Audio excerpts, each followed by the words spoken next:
Hello everyone, welcome to my YouTube channel. My name is Shweta and currently I'm a second year BSc Nursing student. आज की video में हम लोग करने वाले हैं नर्सिंग एप्टीट्यूड के इम्पॉर्टेंट MCQs और इनका टॉपिक है communicable and non communicable diseases.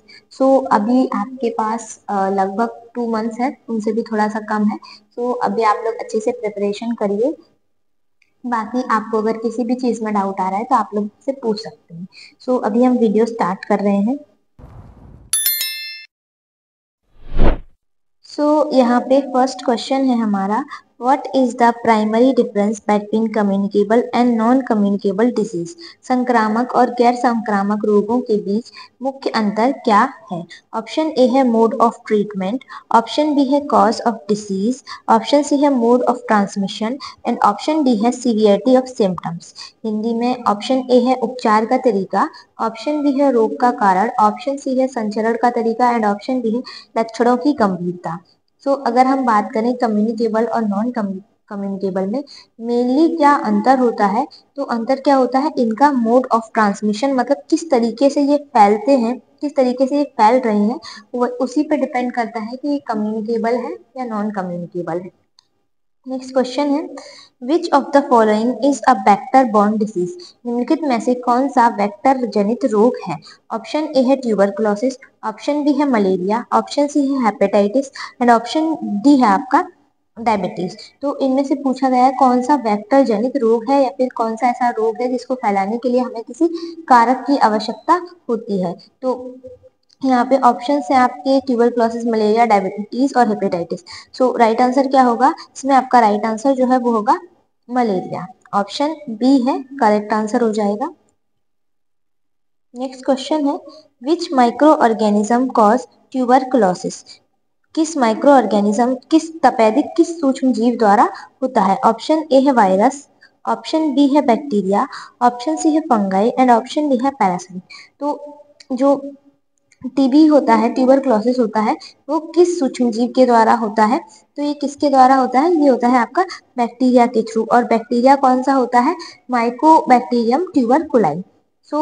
अगर हम बात करें सी नेट की बेस्ट बुक की, तो ये बुक है यहाँ पे चक्षु पब्लिकेशन के थ्रू रिलीज़ की गई है। इस बुक का नाम है यूपी सी नेट, जो कि आपकी एक परफेक्ट स्टडी गाइड है। इसमें आपको physics, chemistry, biology, nursing aptitude और इंग्लिश ग्रामर सारे सब्जेक्ट्स के चैप्टर वाइज MCQ मिल जाएंगे। साथ ही साथ इन MCQs का आपको सॉल्यूशन भी मिल जाएगा। जैसे ये आपका चैप्टर है फिजिक्स का मापन, मेजरमेंट, तो इसमें आपको चैप्टर के पूरे नोट्स मिल जाएंगे। जो इम्पॉर्टेंट पॉइंट्स हैं सारे कुछ इसमें मेंशन किए हुए हैं। उसके बाद आपको उस चैप्टर से रिलेटेड जितने भी MCQs हैं उसके साथ साथ MCQ का आपको सॉल्यूशन भी दिया हुआ है, जैसे कि आप देख सकते हैं। एंड अगर मैं बात करूँ इस बुक की खास बात क्या है, तो ये स्पेशली हिंदी मीडियम स्टूडेंट्स के लिए डिज़ाइन करी गई है। इसमें आपको सारा कंटेंट मिल जाएगा हिंदी में, तो ये ही इस बुक की सबसे खास बात है। और इस बुक को आप खरीद सकते हैं, ऑनलाइन खरीद सकते हैं, ऑफलाइन भी खरीद सकते हैं। ऑनलाइन आपको ये फ्लिपकार्ट, अमेजोन, मीशो और स्नैपडील सारी जगह अवेलेबल है, या फिर आप इसको अपने नज़दीकी बुक सेंटर से परचेज कर सकते हैं। नेक्स्ट क्वेश्चन है आपका, विच disease is caused by contaminated water sources? कौन सा रोग दूषित पानी के स्रोतों से होता है? ऑप्शन ए है हेपेटाइटिस ए, ऑप्शन बी है डायबिटीज, ऑप्शन सी है अस्थमा एंड ऑप्शन डी है एपिलेप्सी। एपिलेप्सी मतलब मृत्यु। जो कंटामिनेटेड वाटर के थ्रू जो आपकी बीमारी होती है, कौन सी होती है?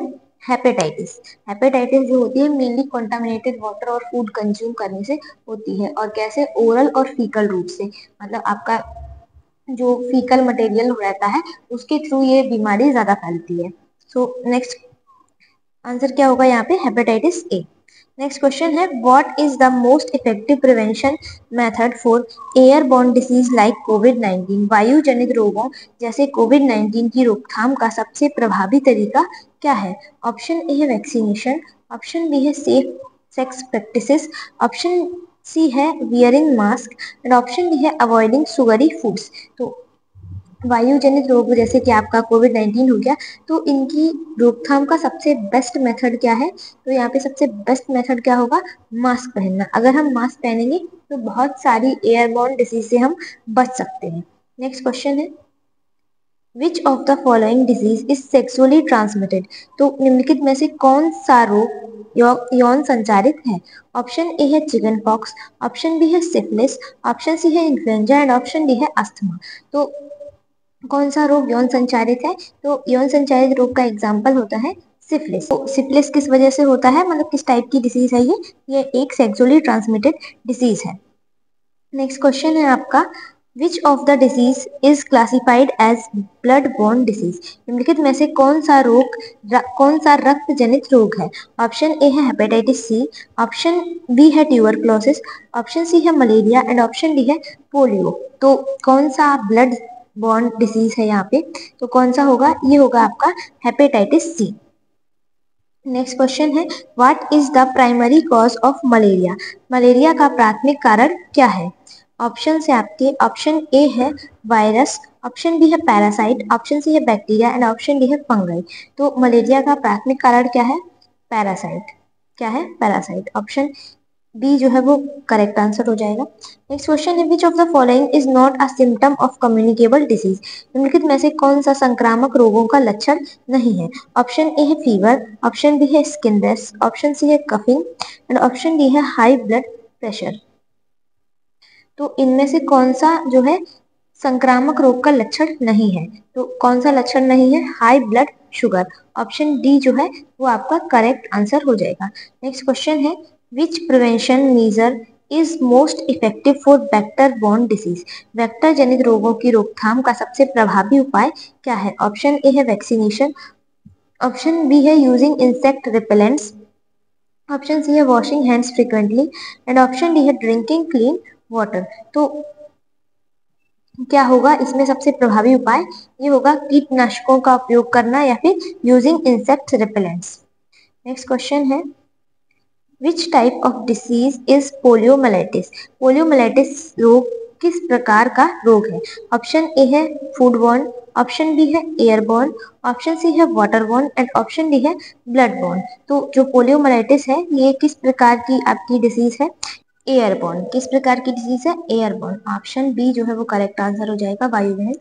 नेक्स्ट क्वेश्चन है, which of the following is an example of a fungal infection? निम्नलिखित में से कौन सा एक कवकीय संक्रमण का उदाहरण है? ऑप्शन ए है थ्रश, ऑप्शन बी है मलेरिया, ऑप्शन सी है इन्फ्लुएंजा एंड ऑप्शन डी है ट्यूबरक्लोसिस। तो कौन सा कवकीय संक्रमण का उदाहरण है? तो कौन सा है? थ्रश। ऑप्शन ए जो है वो करेक्ट आंसर हो जाएगा। नेक्स्ट क्वेश्चन है, which of these disease is caused by? निम्नलिखित में से कौन सा रोग बैक्टीरिया द्वारा फैलता है? ऑप्शन ए है HIV एड्स, ऑप्शन बी है ट्यूबरक्लोसिस, ऑप्शन सी है इन्फ्लुएंजा एंड ऑप्शन डी है डेंगू। तो कौन सा बैक्टीरिया के थ्रू फैलता है? तो ये होता है आपका ट्यूबरक्लोसिस। किससे फैलता है? Mycobacterium tuberculae. नेक्स्ट क्वेश्चन है, what is the primary mode of transmission for hepatitis B? Hepatitis B के संचरण का प्राथमिक तरीका क्या है? ऑप्शन ए है एयरबोर्न ड्रॉपलेट्स, ऑप्शन बी है कॉन्टामिनेटेड वाटर, ऑप्शन सी है blood contact and option D है मॉस्किटो बाइट। तो जो हेपेटाइटिस बी है उसके ट्रांसमिशन का सबसे प्राथमिक तरीका क्या है? तो ये होता है आपका ब्लड कॉन्टैक्ट, रक्त संपर्क। नेक्स्ट क्वेश्चन है, which symptom is most commonly associated with airborne disease?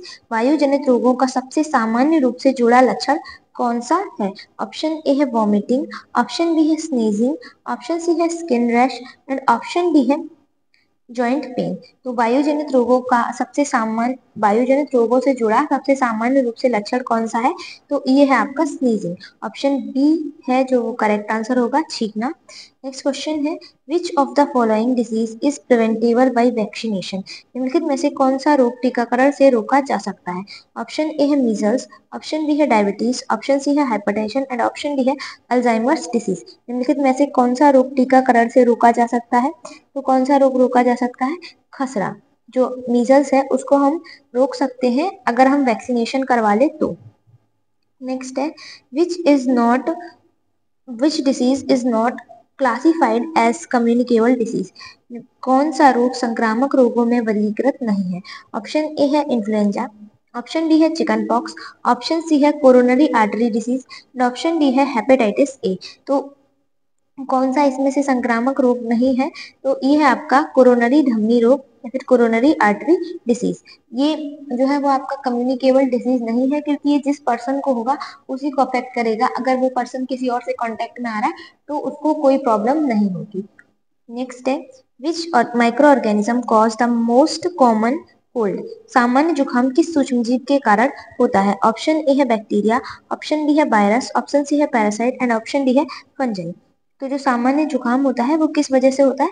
वो वायरस की वजह से होता है। और मोस्ट कॉमन किस वजह से? राइनो वायरस की वजह से। कौन से virus? Rhino virus. Next question है, Which of the following is an example of a waterborne disease? निम्नलिखित में से कौन सा जल जनित रोग का उदाहरण है? ऑप्शन ए है टाइफाइड फीवर, ऑप्शन बी है अस्थमा, ऑप्शन सी है ऑस्टियोआर्थराइटिस एंड ऑप्शन डी है पार्किंसंस डिसीज। तो कौन सा जल जनित रोग का उदाहरण है? तो कौन सा है? Typhoid fever. ऑप्शन ए जो है वो करेक्ट आंसर हो जाएगा। जो टाइफाइड फीवर होता है इसका एक बहुत ही ज्यादा सीरियस सिम्टम ये आता है, इसमें आपके जो स्टमक होता है वो परफोरेटेड हो जाता है, इंटेस्टाइन में या फिर स्टमक में छेद हो जाता है। नेक्स्ट क्वेश्चन है, what is the primary method of preventing food borne illness?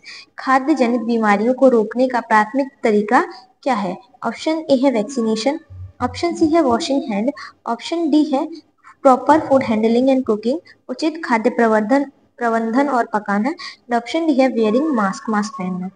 तो क्या प्राथमिक तरीका है जिससे हम बच सकते हैं खाद्य जनित बीमारियों को रोक सकते हैं? तो क्या होगा? Proper food handling and cooking. खाने को का उचित प्रबंधन करना है और उसको अच्छे से पकाना है। नेक्स्ट क्वेश्चन है, which of the following disease is classified as an airborne disease? निम्नलिखित में से कौन सा रोग वायु जनित रोग के रूप में वर्गीकृत है? ऑप्शन ए है टाइफॉइड, ऑप्शन बी है मीजल्स, ऑप्शन सी है मलेरिया एंड ऑप्शन डी है हेपेटाइटिस बी। तो इसमें आपका राइट आंसर क्या होगा? Option B measles. जो खसरा है वो वायु जनित रोग के रूप में वर्गीकृत है। सो आज की वीडियो के लिए इतने ही क्वेश्चंस हैं। आई होप आपको ये क्वेश्चन समझ में आ गए होंगे। अगर कोई भी डाउट है तो आप लोग कमेंट बॉक्स में पूछ सकते हैं। बाकी आप लोग जो फिजिक्स और केमिस्ट्री का बोल रहे हैं तो वो फिजिक्स और केमिस्ट्री का प्रीवियस ईयर क्वेश्चन पेपर वो मैं सॉल्व करवा दूंगी धीरे धीरे। उसके लिए आप लोग ज्यादा परेशान मत होइए। सो आज की वीडियो के लिए इतना ही, मिलते हैं नेक्स्ट वीडियो में। Bye bye.